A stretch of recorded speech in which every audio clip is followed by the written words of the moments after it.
Wendy a laissé une enveloppe importante au café. Un acte de gentillesse de la part d'inconnus a changé sa vie. Les cheveux en bataille de Wendy ne la dérangeaient plus. Les taches de café sur sa chemise non plus. Elle a trébuché et s'est ramassée plusieurs fois alors qu'elle marchait activement sur le trottoir. Ses yeux étaient dénués d'espoir et son esprit s'était engourdi, mais son corps ne voulait pas abandonner. « J'ai besoin d'un café », pensa Wendy en entrant rapidement dans le café situé près de l'hôpital. Elle commanda un americano et s'assit à une table vide. Elle posa son sac sous son siège et une grosse enveloppe sur la table à côté de son café. Wendy prit une gorgée de son café et ouvrit l'application calculatrice sur son téléphone.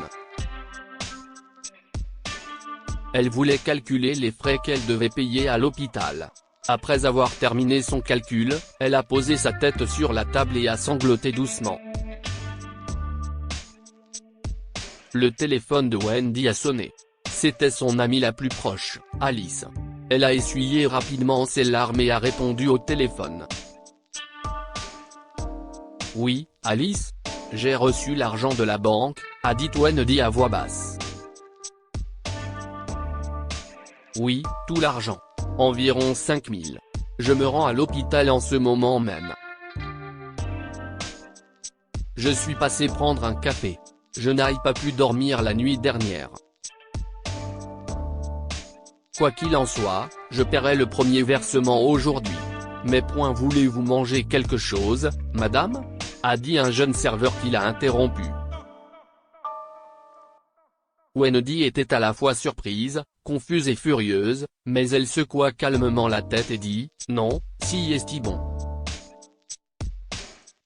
Merci. Le serveur, Jonathan, 23 ans, a fixé Wendy et s'est rendu compte qu'il dérangeait plus qu'autre chose. Alors, il est allé s'occuper d'une table voisine. Oui, Alice. Non, c'était juste le serveur. Alors, où en étions-nous ?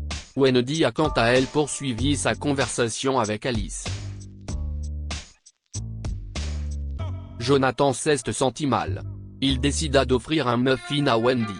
Puis, il remarqua une table devant celle de Wendy où un nouveau client en costume beige était prêt à commander. En s'approchant de la table de Wendy, il la vit pleurer. J'aurais aimé passer plus de temps avec Samantha, Alice.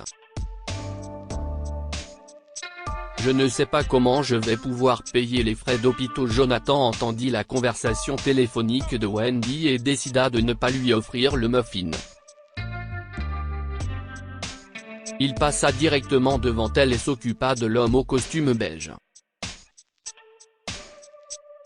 Ils disent que l'état de Sam s'aggrave. Je dois payer d'ici la semaine prochaine pour continuer le traitement. J'ai retiré tout ce que j'avais à la banque. Je ne sais plus quoi faire, a dit Wendy en sanglotant de plus en plus fort. Jonathan et les autres personnes autour de la table de Wendy ne pouvaient s'empêcher d'écouter sa conversation téléphonique. Je crois que je dois vendre la maison. Attends, Alice. Je reçois un appel de l'hôpital. Wendy répondit à l'autre appel. L'hôpital l'a informé que Samantha a fait une nouvelle crise. Elle se leva immédiatement de sa table et se précipita hors du café. Tout le monde, y compris le gérant du café, était surpris de voir Wendy s'en aller aussi rapidement. Jonathan a remarqué que Wendy a laissé son sac sous son siège et une enveloppe sur la table.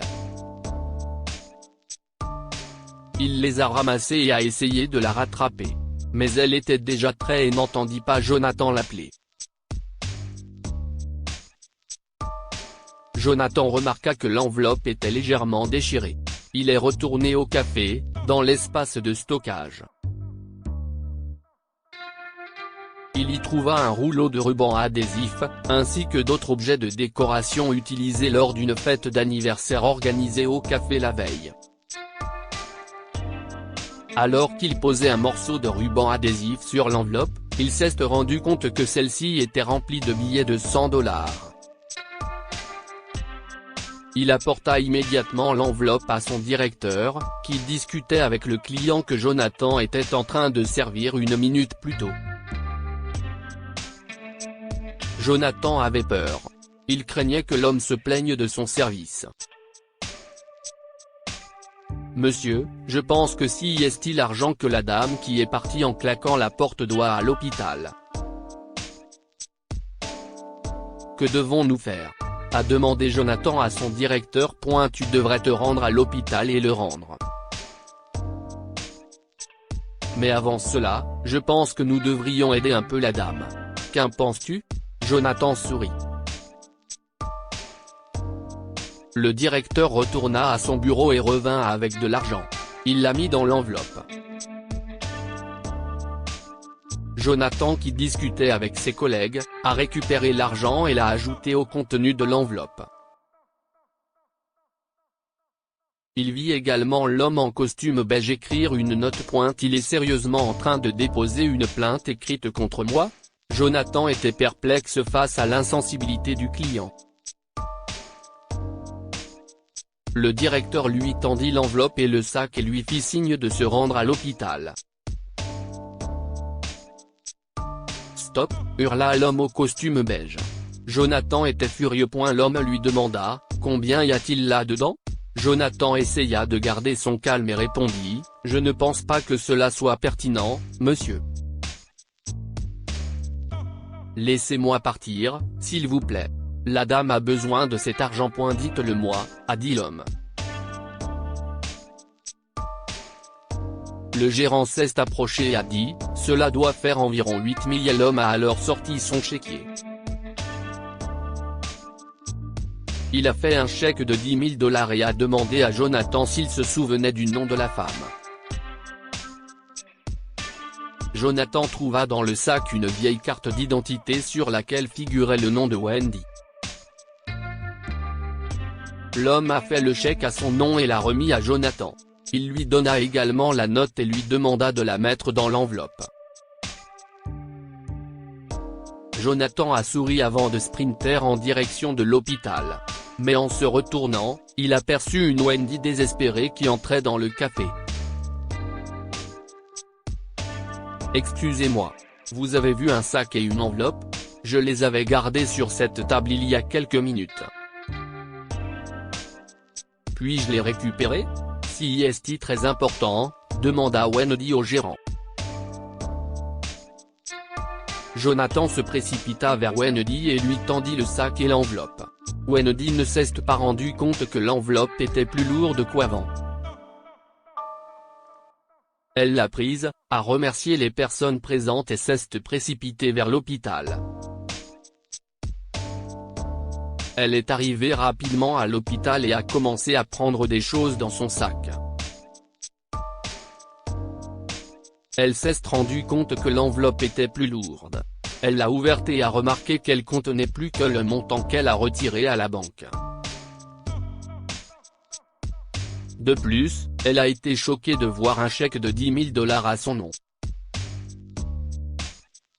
Elle a ouvert la note qui accompagnait le chèque. On pouvait y lire ce qui suit : « Ne vous inquiétez pas. Samantha s'en sortira. Permettez-moi de préciser qu'il ne s'agit pas d'une œuvre de charité. Si est l'univers qui est à l'œuvre. Nous sommes tous dans le même bateau. Aujourd'hui, vous recevez ce cadeau parce que vous en avez besoin. Mon seul souhait est que vous aidiez les gens chaque fois que vous en êtes capable. Passez simplement ce boomerang de bonté à d'autres personnes. » Et Wendy était remplie de gratitude. Elle ne revenait pas de la gentillesse de ses bienfaiteurs. Elle avait maintenant assez d'argent pour couvrir toutes les dépenses liées au traitement de Samantha. Elle s'est promis d'aider les gens et de rendre l'appareil chaque fois qu'elle le pourrait. Que pouvons-nous apprendre de cette histoire ? Il faut toujours aider les autres quand on le peut. Jonathan, le directeur, les employés et l'homme en costume beige n'avaient aucune relation avec Wendy. Pourtant, ils ont aidé Wendy parce qu'ils savaient que cela contribuerait à sauver la vie de Samantha. Comptez vos bénédictions et faites-les fructifier. La gentillesse des autres a aidé Wendy dans les moments difficiles. Elle a compris l'importance de rendre l'appareil et d'aider les gens chaque fois qu'elle le pouvait. Partagez cette histoire avec vos amis. Elle pourrait égayer leur journée et les inspirer.